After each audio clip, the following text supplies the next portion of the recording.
Top Air Force officials say the nation's nuclear missile defense system are safe and reliable after a drug investigation uncovers a massive test cheating ring.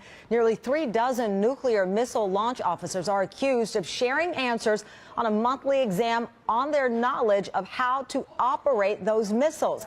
NBC News Pentagon correspondent Jim Miklaszewski joins us live. Now, Mick, as I understand it, this did not start with an investigation of the cheating, but that's where it led.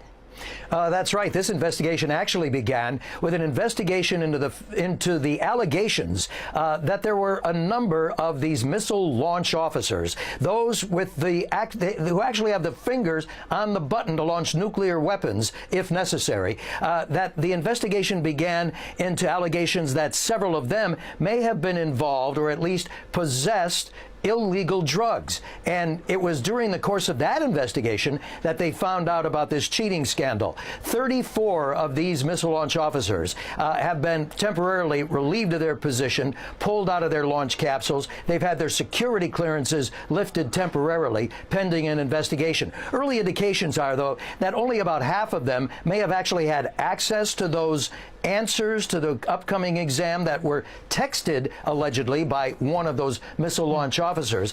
The other half apparently knew about this, but didn't report it to their seniors. All of those individuals will be retested at some time, and it'll have to be determined via the investigation exactly what steps need to be taken against these. But the Air Force Secretary, Air Force Chief of Staff have both said this is entirely unacceptable and it will be fixed. And they've also assured the public that the security and reliability of the land-based arsenal is safe. But I'm curious, Mick, are they worried that this is a wider issue if this not only just exists with these individuals who are now under investigation? Quite frankly, and former Secretary of Defense Bob Gates today told our Andrea Mitchell in an interview, this goes back several years as the military, as the Air Force nuclear missile mission has been degraded. The Cold War is over. There are arms reduction talks seemingly underway all the time. And as Gates called it, the high flyers in the Air Force just don't want this job anymore.